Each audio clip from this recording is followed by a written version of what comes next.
The parking notice appeared on my windshield like a death sentence, and I knew my peaceful life in the Riverside Meadows community was about to get complicated. I stood there in the Arizona heat, squinting at the bright orange piece of paper that someone had carefully tucked under my wiper blade. My Ford F-250 sat exactly where I had parked it the night before, in the same spot I had been using for the past 3 years. The notice was from the Riverside Meadows Homeowners Association, and it threatened to tow my truck within 72 hours if I did not move it to a designated parking area. The signature at the bottom belonged to Patricia Morrison, HOA president, and just seeing her name made my blood pressure rise. My name is Owen Reynolds, and I had moved to this Phoenix suburb 5 years ago after selling my tech startup. The house was perfect, the neighbors were mostly friendly, and everything had been smooth sailing until Patricia took over as HOA president 18 months ago. Since then, the community had transformed from a relaxed residential area into something resembling a military compound with ridiculous rules. I pulled out my phone and dialed my neighbor Marcus, who had warned me about Patricia when she first started her campaign for HOA president. "Let me guess," Marcus answered. "You got the orange notice too?" "Yeah, what is this nonsense about designated parking areas? I am parked in front of my own house." Marcus sighed. "Patricia called an emergency meeting last week when you were in California for that conference. She pushed through new parking regulations. Now we can only park in the community lot behind the clubhouse. That lot is a quarter-mile from my house. I am supposed to walk that distance every time I need something from my truck." "Welcome to the new Riverside Meadows," Marcus said bitterly. "I got the same notice, so did everyone else on our street who parks in front of their houses." I crumpled the notice in my fist. "This is insane. What was the vote count? 15-8. Patricia stacked the meeting with her friends. Most of the community did not even know about it because she only sent out notices 48 hours in advance, buried in a mass email about landscaping updates." After hanging up with Marcus, I pulled up the HOA bylaws on my laptop. I had read them when I bought the house, but that was years ago, and clearly, I needed a refresher. The original parking regulations stated that homeowners could park in front of their properties as long as vehicles were properly registered and maintained. There was nothing about mandatory community lot parking. The amendment process required a vote at a properly announced meeting with at least 30 days' notice to all homeowners. If Marcus was right about the 48-hour notice buried in another email, Patricia had violated the HOA's own procedures. I drafted an email to Patricia, carefully explaining that the parking regulation change was invalid due to improper notice, and that I would not be moving my truck. I kept it professional and cited the specific bylaw sections she had violated. Then, I sent copies to the entire HOA board. Patricia's response came within 20 minutes. "Mr. Reynolds, the board has determined that the meeting notice was adequate. Your truck will be towed at 8 a.m. on Friday if it remains in its current location.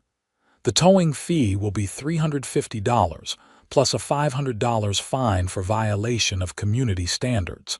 This is not negotiable. Regards, Patricia Morrison, HOA president."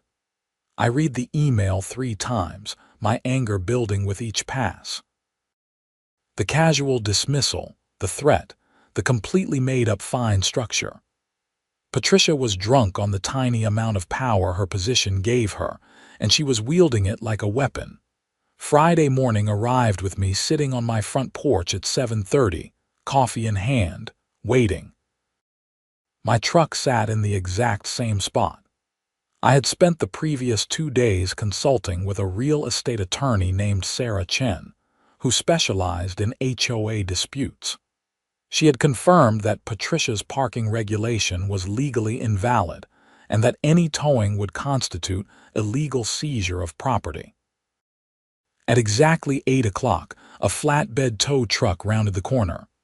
Patricia's silver Lexus followed close behind.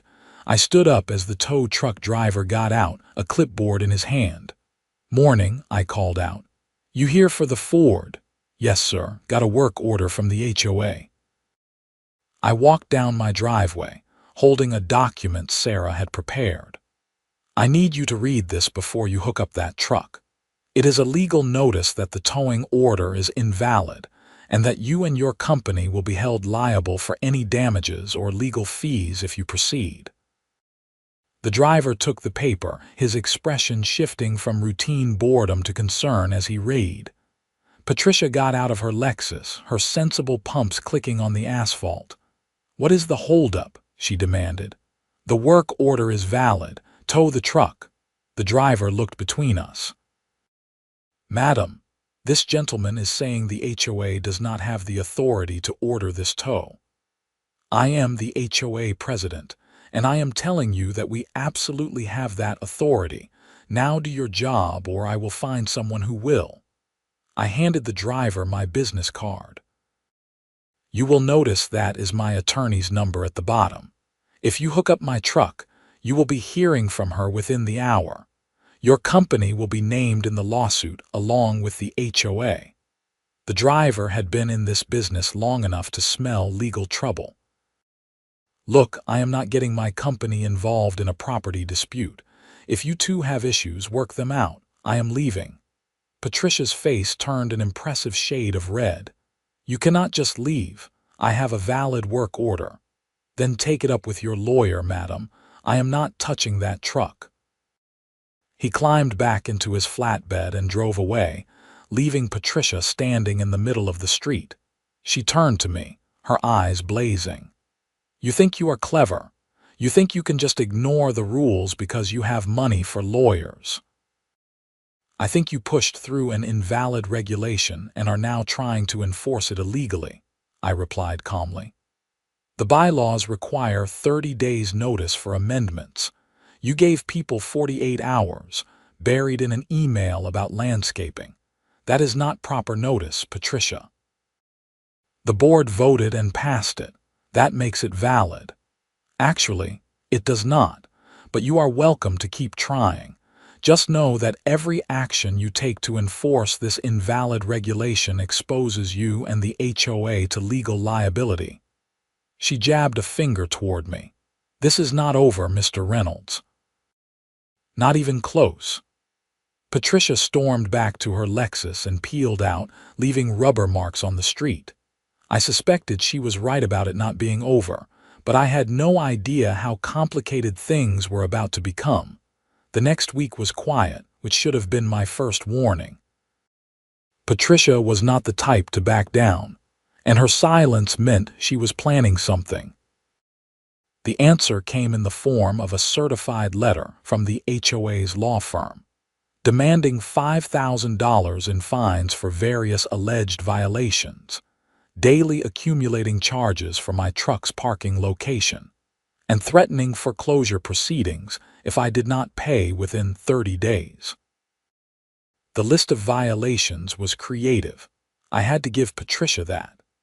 My grass was allegedly 1/4 inch above the maximum allowed height.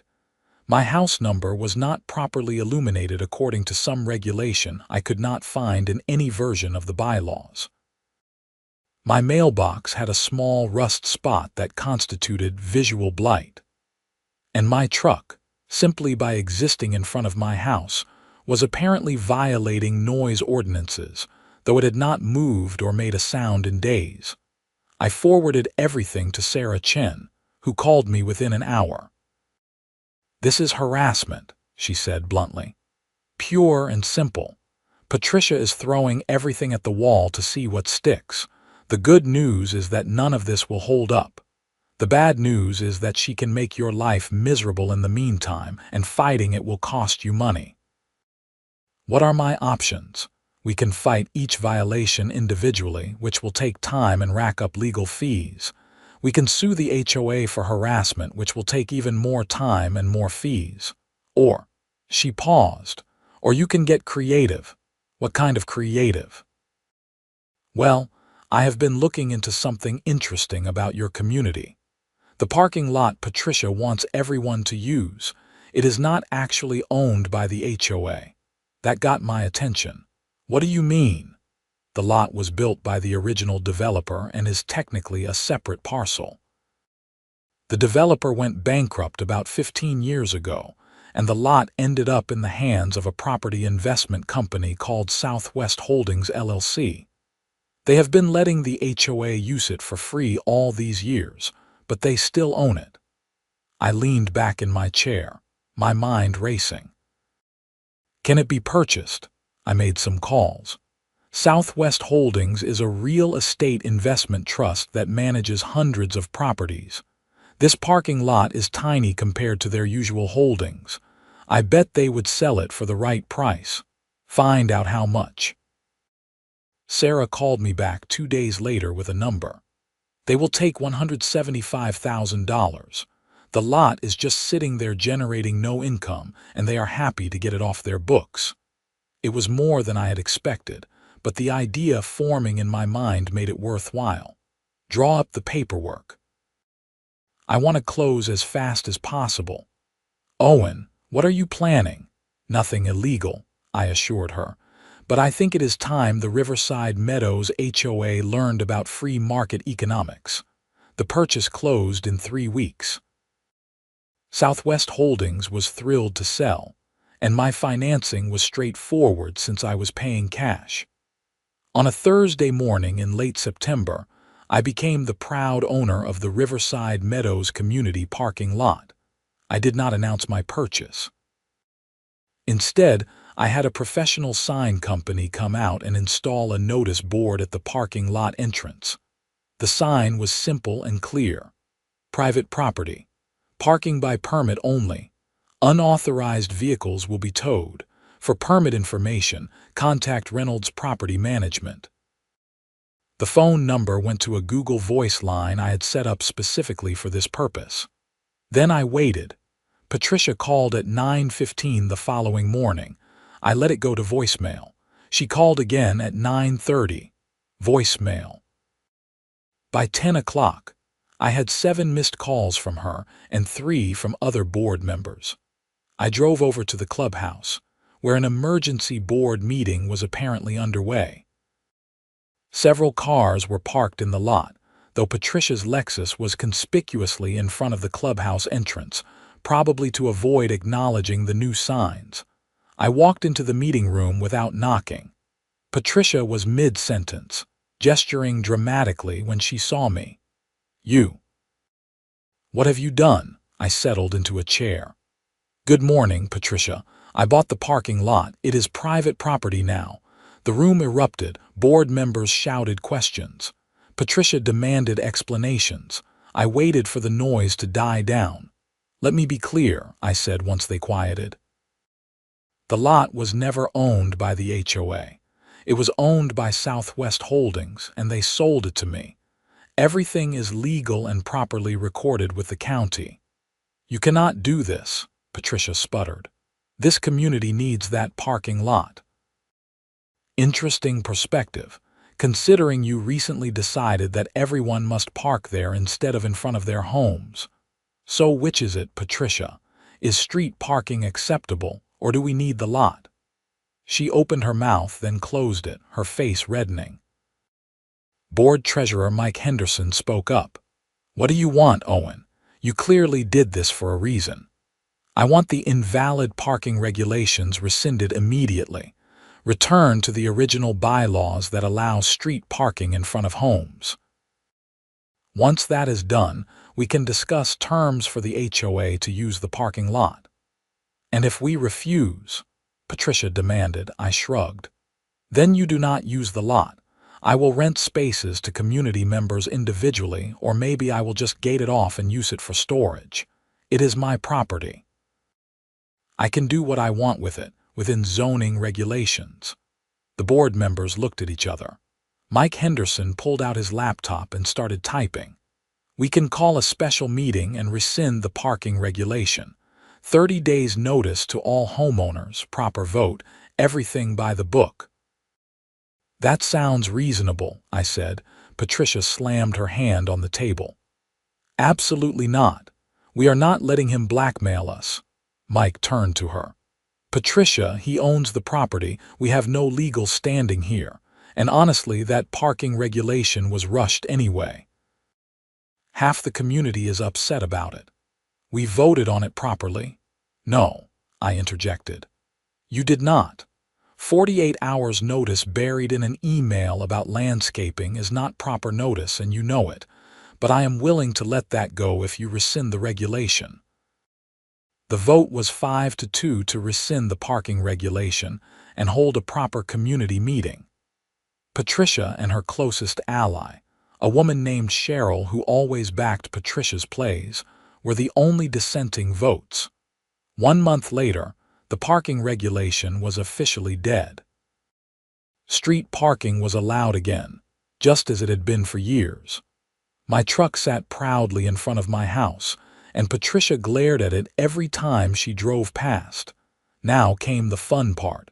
I had Sarah draft a lease agreement for the HOA's use of the parking lot. The terms were simple. The HOA could lease the entire lot for use by community members. The lease would be month to month, and the cost would be $2,000 per month. Given that there were over 200 homes in Riverside Meadows, this worked out to about $10 per home per month, a modest increase to HOA fees. The lot had 52 parking spaces, so anyone who wanted guaranteed parking could use it. Mike Henderson reviewed the proposal and admitted it was fair. "I do not like the month-to-month terms," he said. "Can we get a longer-term lease?" "Sure," I said. 5-year lease at $1,500 per month if you pay annually in advance. That is $18,000 upfront, correct? Or you pay monthly at the higher rate. Your choice. The board discussed it at their next meeting. Patricia argued against signing any lease with me, but the other board members overruled her. They did not have $18,000 in the reserves for an annual payment, so they opted for the month-to-month lease at $2,000. The HOA fees went up by $10 per household per month. Some people grumbled, but most accepted it as a reasonable cost for parking access. My truck stayed in front of my house, and I collected my first check from the HOA in December. I thought that might be the end of it. I was wrong. Patricia did not take defeat well, and she had a vindictive streak that I had seriously underestimated. In January, I started receiving citations for new violations. My front door wreath was not approved by the architectural committee. My garden hose was visible from the street, which violated some aesthetic guideline. My garage door had a small dent that needed repair. Each citation came with a fine and a deadline. I contested every single one, providing photos, bylaw citations, and documentation that I was in full compliance with all legitimate regulations. Sarah sent formal responses to each citation, pointing out the overreach and harassment. Patricia responded by getting creative with her interpretations of the bylaws.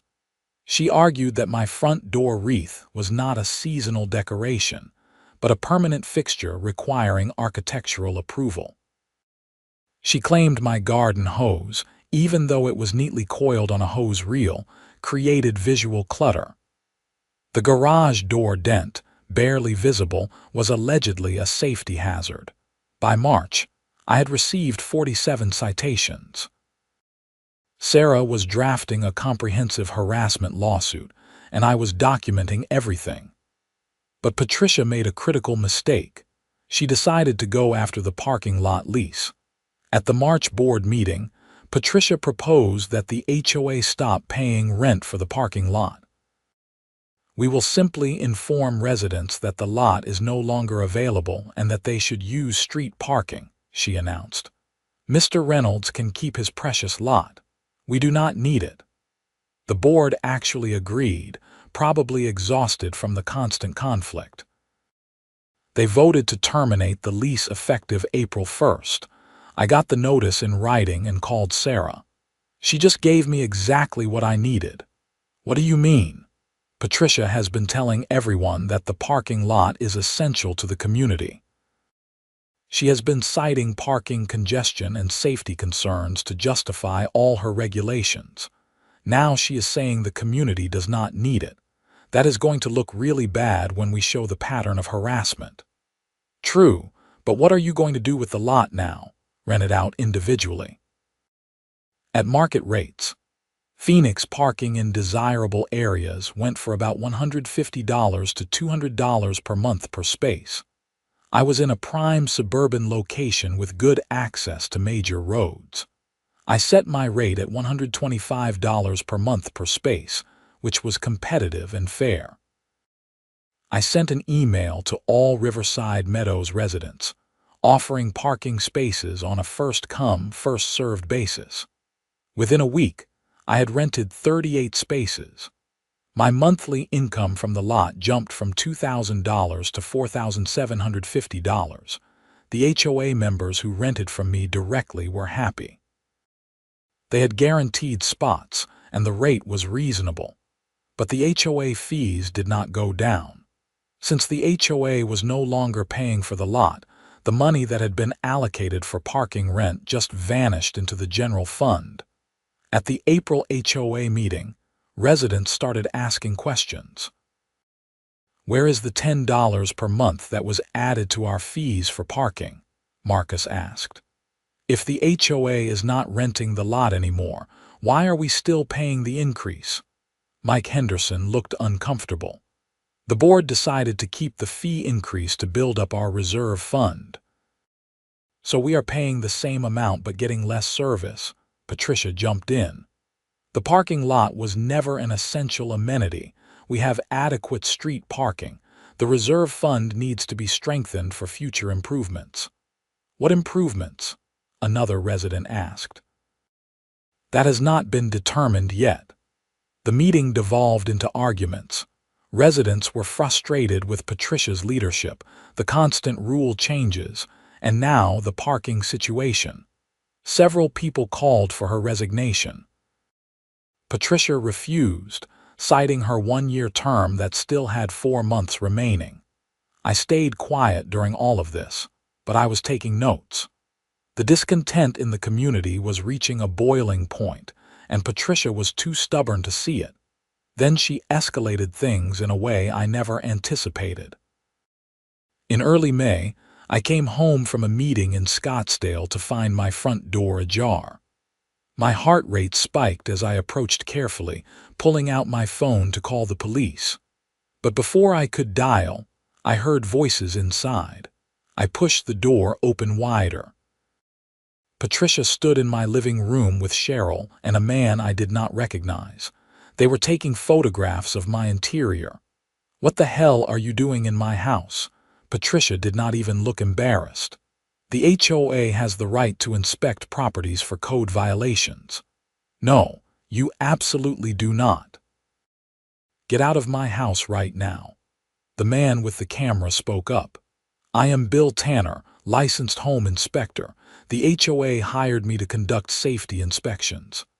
I do not care if you are the governor. You are in my home without permission. That is called breaking and entering. I had already dialed 911, and the operator was on the line. I gave my address and explained that I had intruders in my home. Patricia's confident expression finally wavered. We have a right to inspect, she insisted, but she was moving toward the door. You have the right to schedule an inspection with the homeowner's permission, which you do not have. You just committed a crime. The Phoenix police arrived within 8 minutes. I explained the situation to the officers, showed them that my door lock had been picked, and pointed out the 3 intruders who were now standing on my front lawn. Patricia tried to explain about HOA inspection rights, but the officers were not interested in her interpretation of property law. They took statements from everyone, documented the forced entry, and informed Patricia that she could be charged with trespassing and burglary. "We did not take anything," Patricia protested. "You entered the property without permission with intent to conduct unauthorized activities," the officer said. "That meets the definition." I pressed charges. All three of them, Patricia, Cheryl, and Bill Tanner, were arrested and taken to the police station. I gave a full statement, provided the documentation showing I had never authorized any inspection, and requested copies of all the photographs they had taken. The arrest of the HOA president made the local news. The story spread through the community like wildfire. By the next morning, an emergency petition was circulating to remove Patricia from the board immediately. Sarah called me that afternoon. "I just got off the phone with the prosecutor's office. They are charging Patricia with criminal trespassing and burglary in the second degree. Cheryl and the inspector are getting similar charges." "Good. There is something else. I have been digging into the HOA's finances because of your harassment lawsuit. I found some irregularities." "What kind of irregularities?" "The reserve fund that Patricia mentioned. It should have about $45,000 in it based on the fee increases and expenditures over the past 18 months, but the actual balance is $23,000. Where did $22,000 go? That is what I am trying to figure out. There are several payments to vendors I cannot verify, and some reimbursements to Patricia for supposed HOA expenses that do not have proper documentation." This was getting more serious. "You think she has been embezzling?" "I think there are enough red flags to warrant a forensic audit. And given that she was just arrested, now would be a good time to push for one." I attended the emergency HOA meeting that evening. The community center was packed with angry residents. Mike Henderson looked exhausted as he called the meeting to order. "We are here to discuss the removal of Patricia Morrison as HOA president in light of recent events," he began. Patricia was not present.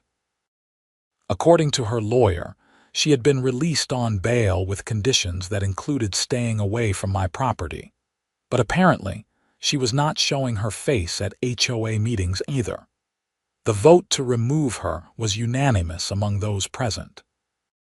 Mike Henderson was appointed interim president until a special election could be held.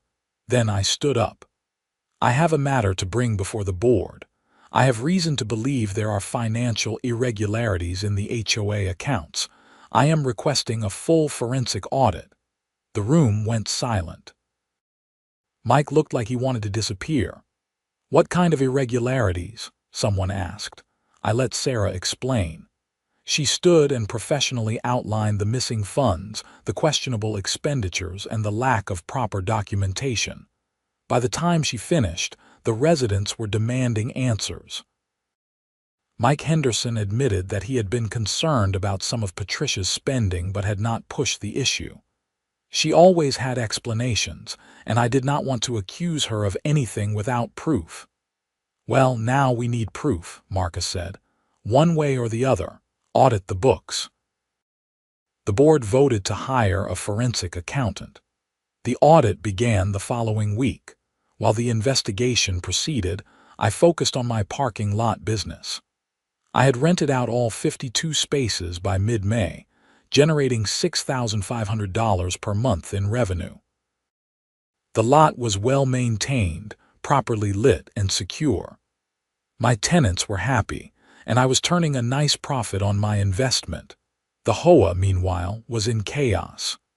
With Patricia gone and the finances under investigation, normal operations ground to a halt. Landscaping was delayed, pool maintenance was sporadic, and nobody seemed to know who was responsible for what.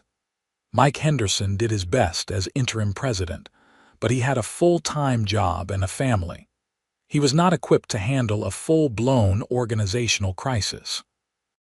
The forensic audit results came in late June. The accountant found that Patricia had embezzled $34,000 from the HOA over 18 months. She had been creating fake invoices from vendors, approving her own reimbursements for personal expenses, and manipulating the financial reports to hide the theft. The evidence was comprehensive and damning. Sarah immediately forwarded everything to the prosecutor handling Patricia's trespassing case. The charges were upgraded to include theft, fraud, and forgery. Patricia's lawyer tried to negotiate a plea deal, but the prosecutor was not interested in going easy. The case went to trial in September. I testified about the harassment campaign, the invalid parking regulations, and the break-in. Other residents testified about Patricia's abuse of power and intimidation tactics. The forensic accountant walked the jury through the financial evidence. Patricia's defense was weak. She claimed she had only been trying to improve the community and that any financial discrepancies were honest mistakes. The jury did not buy it. She was convicted on all counts in October. The judge sentenced her to 4 years in prison and ordered her to pay full restitution to the HOA, plus additional fines. Cheryl got probation and community service for her role in the break-in. Bill Tanner, the inspector, lost his license and paid a fine. With Patricia's criminal conviction, the HOA was able to recover some of the stolen money through her assets, though not all of it. The insurance policy covered another portion. The community was bruised but recovering. In November, the HOA held a special election for a new board. Mike Henderson ran for president on a platform of transparency and common sense. Marcus ran for vice president. They won easily. One of their first acts was to review the parking lot situation. Mike called me for a meeting at a local coffee shop. "Look, Owen, I know things got out of hand with Patricia," he began, "but the community does need parking access. Can we work something out? What did you have in mind? You are renting out individual spaces for $125 each. That is $6,500 a month. What if the HOA leased the whole lot from you for $4,000 a month and managed the spaces ourselves? It would save you the administrative headache, give us control over parking allocation, and still give you a solid return on investment." I considered it. He was right that managing 52 individual lease agreements was time-consuming. 5-year term, annual payments in advance, with a clause that allows either party to terminate with 6 months' notice. That is $48,000 a year upfront. Correct.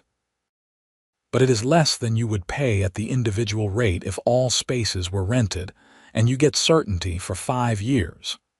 Mike did the math. That works out to about $20 per household per year, which we can cover through a small fee adjustment. Let me bring it to the board. The board approved the lease unanimously. The HOA fees went up by $2 per month, which was far less than the previous increase and came with clear value. Residents got guaranteed access to the parking lot. The HOA got stable costs, and I got a reliable income stream without the administrative burden. I signed the 5-year lease in December, and the HOA paid the first year in advance. My initial investment of $175,000 was now generating $48,000 annually, which was a solid return by any measure. But the real victory was not financial. The community had learned hard lessons about governance, accountability, and the importance of following proper procedures. The new board operated with transparency, held regular open meetings, and actually listened to residents. The parking regulations returned to the sensible original version. Street parking was allowed in front of homes. The community lot was available for those who wanted it. And nobody was getting harassing citations for minor aesthetic issues. My truck sat in front of my house every day, a quiet reminder of where this all started. Occasionally, new residents would ask me about it, and I would tell them the story. Most found it hard to believe until they talked to the long-time residents who had lived through Patricia's reign. I never set out to buy a parking lot or quadruple anyone's HOA fees. I just wanted to park my truck in front of my own house without being harassed. But Patricia's overreach and vindictiveness had pushed things to an absurd extreme, and I had responded in kind. The legal bills had been significant. Between Sarah's fees for the harassment lawsuit, the criminal case, and the various property matters, I had spent well over $50,000. But I had the resources to fight, and I felt a responsibility to push back against Patricia's abuse of power. Not everyone could have done what I did. Many homeowners would have been forced to comply with Patricia's demands, or sell their homes rather than fight an expensive legal battle. That disparity bothered me, and I made a point to support reforms at the state level for HOA governance. Sarah and I worked with a state legislator to draft a bill that would strengthen homeowner protections, require more stringent financial oversight for HOAs, and create clearer penalties for board members who abused their positions. The bill was introduced in the next legislative session, using Patricia's case as a prime example of why reform was needed. By the time spring rolled around again, life in Riverside Meadows had settled into a comfortable rhythm. The new board was competent and responsive. The community pool got upgraded with some of the insurance recovery money. The landscaping was maintained properly, and people actually looked forward to HOA meetings instead of dreading them. Marcus and I often joked about the whole saga over beers on his back patio. "You know what the craziest part is," he said one evening. "If Patricia had just left your truck alone, she would probably still be HOA president, and nobody would have discovered the embezzlement." He was right. Her vendetta against me had been her downfall. If she had picked her battles differently, or better yet, not turned the HOA into her personal fiefdom, she would not have ended up in prison. I had learned lessons too. I paid much closer attention to HOA matters now. I reviewed the financial reports every quarter, attended most board meetings, and stayed informed about proposed regulation changes. I never wanted to be blindsided again. The parking lot turned out to be one of the better investments I had made, not just financially, but personally. It had given me leverage when I needed it, generated ongoing income, and ultimately helped restore sanity to the community. Sarah became a good friend through the whole ordeal. We occasionally grabbed lunch to discuss HOA reform efforts or just catch up on life. She had built a thriving practice representing homeowners against overreaching HOAs, and she credited my case with raising her profile. "You know, you could have just moved," she said during one of our lunches. "Sold your house and found a place without an HOA." "I thought about it," I admitted. "But I liked my house, I liked the neighborhood, and I did not want Patricia to win." Well, she definitely did not win. No, but I do not think anyone really won. The community lost money, people's trust was damaged, Patricia destroyed her own life, it was all so unnecessary. Sarah nodded thoughtfully. "That is the thing about power. Some people cannot handle even a little bit of it. Patricia had a title and some authority, and she let it go to her head. She forgot that she was supposed to serve the community, not rule it." That observation stuck with me. HOAs were supposed to be about maintaining property values and creating pleasant communities. At their best, they handled the unglamorous work of pool maintenance, landscaping, and basic rule enforcement that kept neighborhoods looking nice. At their worst, they became petty tyrannies run by people who enjoyed exercising control over their neighbors. The key was accountability, which was why I pushed so hard for the state reforms. HOA boards needed real oversight, proper financial controls, and consequences for abuse of power.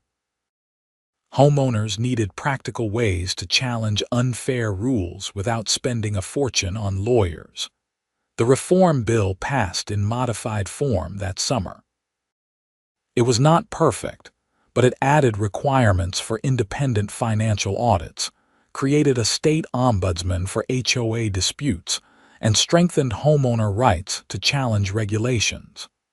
Patricia's case was cited multiple times during the legislative debate. I attended the bill's signing ceremony in Phoenix, along with Sarah and several other homeowners who had suffered under abusive HOAs. The governor gave a speech about property rights and responsible governance. It felt like a victory, even if it was a small one. Back in Riverside Meadows, life continued to improve. The new board organized community events that actually brought people together instead of dividing them. We had summer barbecues, holiday parties, and even a community garage sale that raised money for local charities. My truck remained parked in front of my house, unmolested. Sometimes I would look at it and remember that orange notice that started everything. It seemed like ancient history now, though barely 2 years had passed. I occasionally wondered what Patricia was thinking in prison, whether she regretted her choices or still believed she had been in the right. I suspected it was probably the latter. People like her rarely accepted responsibility for their actions, but I did not waste much energy thinking about her. She was paying for her crimes. The community had moved on, and I had better things to do with my time. The parking lot investment continued to pay dividends, both literally and figuratively. The steady income was nice, but more important was knowing that I had helped protect the community from future abuse. The lot could not be weaponized against residents anymore because I owned it, and the lease terms were fair and transparent. Some people thought I had been ruthless, buying the parking lot specifically to gain leverage over the HOA. Maybe they were right, but I had been backed into a corner by someone who was abusing their authority, and I had used the tools available to me to fight back. Would I do it again? Absolutely. Would I recommend it to others? Only if they had the resources and the stomach for a prolonged fight. Taking on an HOA was not for the faint of heart or the light of wallet. As the second anniversary of the Orange Notice approached, Mike Henderson approached me about serving on the HOA board. "We need someone with your experience and willingness to stand up for principle," he said. I politely declined. "I will stay involved and keep attending meetings, but I do not want to be on the board. I am happy to advise, but I think the community is better served by people who actually want those positions." Mike accepted my decision with good grace. "Fair enough, but if you change your mind, the offer stands." I never did change my mind. I had proven my point, protected my rights, and helped reform the system. That was enough for me. The parking lot continued to generate income year after year. The HOA lease renewed twice, with modest increases that reflected market conditions. The relationship between me and the board remained professional and cordial. And my truck sat proudly in front of my house, a daily reminder that sometimes you have to fight for what is right, even when the opponent seems to hold all the cards. Looking back, I realized that the whole saga had taught me something important about standing up to bullies. Patricia had counted on me backing down, just like she counted on everyone else backing down. She wielded her HOA authority like a club, expecting people to submit rather than fight. But I had the resources and the stubbornness to fight back, and once I did, her entire house of cards collapsed. The parking lot purchase was creative problem-solving combined with a willingness to invest in principle. The quadrupling of fees was a natural consequence of Patricia's own policies combined with market rates. I had not set out to punish the community, just to protect myself and prove a point. The fact that it worked out financially was a bonus, but the real reward was living in a community that functioned properly, where rules made sense and board members served rather than ruled. My story spread through HOA reform circles, sometimes exaggerated, sometimes simplified, but always with the same moral. Do not assume that homeowners will just roll over when you abuse your authority. Some of us will fight back, and we might be more creative than you expect. I still got occasional calls from homeowners in other communities dealing with similar issues. I always gave the same advice. Document everything, know your bylaws, consult a good attorney, and do not be afraid to get creative. But also pick your battles carefully, because fighting an HOA could consume enormous amounts of time, money, and energy. Not every situation warranted buying a parking lot. Most could be resolved through proper channels, negotiation, or at worst, a well-crafted legal demand letter. But when you were dealing with someone truly unreasonable, someone like Patricia who would rather destroy the community than admit she was wrong, sometimes you needed to bring overwhelming force to bear. The parking lot was my overwhelming force. It was the business equivalent of a checkmate, a move that Patricia could not counter because it was completely legal, entirely justified, and utterly devastating to her plans. She had wanted to control where people parked to exert authority over the community. I bought the parking lot and turned it into a business asset. She tried to avoid paying for it and claimed it was not necessary. I rented it out individually at rates that made the HOA's previous cost look like a bargain. Every move she made to fight me just dug her hole deeper. And then she got desperate and broke into my house, which triggered her complete downfall. The criminal charges, the financial investigation, the discovery of embezzlement, it all flowed from that one panicked decision to cross a clear legal line. Sometimes I wondered if things could have ended differently. If Patricia had apologized after the tow truck incident and rescinded the parking regulation, would I have let it go? Probably. If she had not harassed me with endless citations, would I have even thought about buying the parking lot? Maybe not, but she had made her choices and I had made mine. The consequences played out according to logic and law. There was a certain satisfaction in that, a sense that justice, while slow and expensive, had ultimately prevailed. The community was better off. The HOA functioned properly.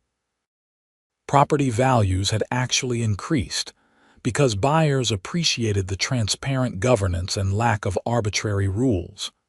And I had a nice investment property that paid steady returns. My truck, the humble Ford F-250 that started it all, still ran perfectly. I had no plans to get rid of it. Every time I walked out my front door and saw it parked there, right where it belonged, I smiled. Patricia had threatened to tow my truck, so I bought the parking lot and quadrupled their fees. It sounded crazy when you said it like that, but it had been the logical response to an illogical situation.